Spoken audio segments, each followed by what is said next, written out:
With the good news coming out of Pakistan recently, the story goes that God himself showed up at the White House and wanted to congratulate the American president for his tremendous feat. And he says, President Obama, your first 2 years have left some to be desired by many accounts, but you've done a tremendous thing here. So I'm going to grant you one wish, whatever you want, to better the state of the world. Go ahead and pick it. So the president thinks and he says, well, God, I would like you to help me resolve the Israeli-Palestinian issue.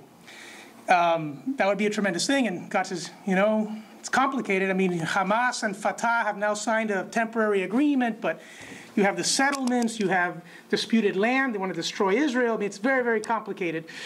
Mr. President, you're going to have to pick another one. Give me a pass. Even God, for me, that's a tall order. So Obama thinks and he says, well, how about a free, democratic, and reconstructed Cuba? God thinks, let me see that map of Palestine again. All right. I have to keep up with Andy in the humor. As the only attorney here among all these engineers, I'm a little bit nervous, but so bear with me. I was asked to speak on the legal aspects of infrastructure redevelopment.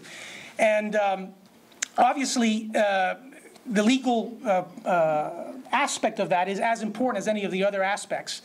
The restoration of the rule of law to a future Cuba is vital and really a precondition for the reconstruction of infrastructure. The infrastructure field is not exempt from the same exigencies that will require Cuba to restore a predictable, stable rule of law that will incentivize the massive new investment that will be necessary to reverse half a century of totalitarian darkness in the infrastructure field as well as all the other fields.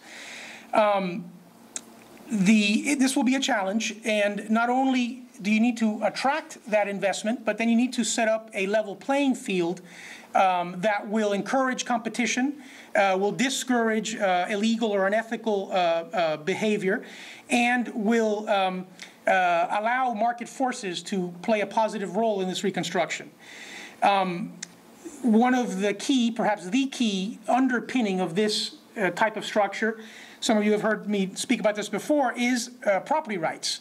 It will be impossible, for example, to build roads, to build dams, to build bridges, to restore structures unless there is a workable system of property rights. And that has to, restitution of property rights and reversal of the systematic confiscations that occurred half a century ago has to be across the board. It can't only be for American companies. It can't only be for foreign companies. It can't even be for Cuban exiles. It has to be for all property owners, including the millions that remain behind on the island, which are the largest group of them. When you think about the extent of infrastructure development, you need to think about not only plattings, rights of ways, reservations, easements for the construction of roads, highways, aqueducts, sewer systems, sanitation systems, power plants, telecommunications and internet facilities, fiber optic cables, data storage, maritime ports, inland ports, airports, railways, all of the attendant support structures. All of this has to be built, leased, auctioned off, bid for. It's a tremendous undertaking.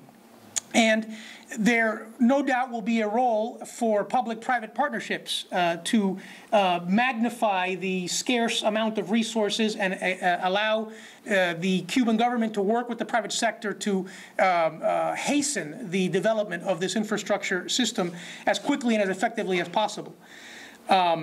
The Cuban government throughout the past several decades has embarked on all kinds of, many would say, pseudo-scientific experiments.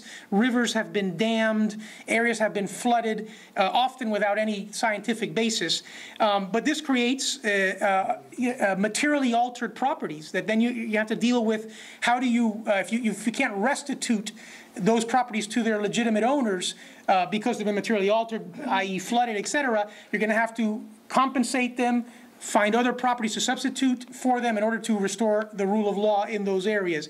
For example, the Zaza River, which is second only to Cuba's Rio Cauto, has been dammed up, mostly to provide enjoyment for Italian tourists to duck hunt, for example. You know, that was taken from, you know, dozens and dozens, if not hundreds of property owners in that area. Environmental damage, when you think about the salinization of coastal areas that have occurred because of overpumping of the water from the aquifer, the nickel pollution, like in the Moa Bay area, contamination of those areas, estuary and coastal areas, the dumping of raw sewage and contaminants into salt and freshwater bodies. You have Havana Harbor, you have Matanzas Bay, you have, you know, the byproduct of alcohol distillation. All of these things have caused enormous environmental havoc, which will have to be resolved quickly, respecting property rights for health reasons, and incorporating the private sector in that process. Obviously, Cuba, sort of foreign to most of us that were lawyers that were trained here in the Anglo-Sajon common law system, Cuba obviously is going to follow, because of its tradition and history, correctly, it's going to follow a Spanish civil law-based system, and we attorneys are going to have to learn that system if we're ever to play a part in that legal system. But obviously, I'm borrowing a little bit from what I have learned here, since my training is here, not in a civil law system.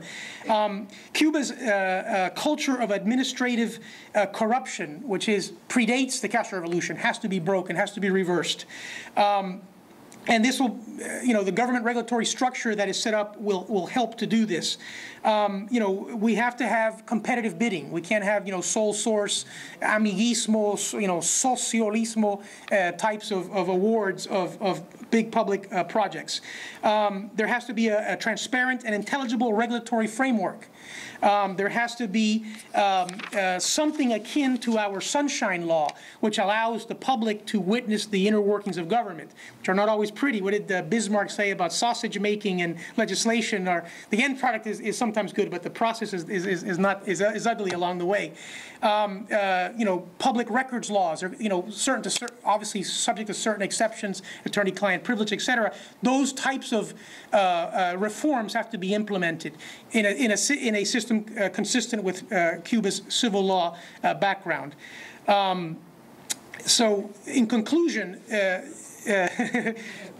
Jerry's favorite words, in conclusion, the legal aspects of incentivizing and regulating the development and redevelopment of Cuba's varied infrastructure needs as a crucial element to its transition to democracy must be carefully considered by policymakers and be essentially based upon the transcendent principles of stability, predictability, market incentives, transparency, property rights, and effective limited government. I hope you have some good questions for me later. Thank you very much.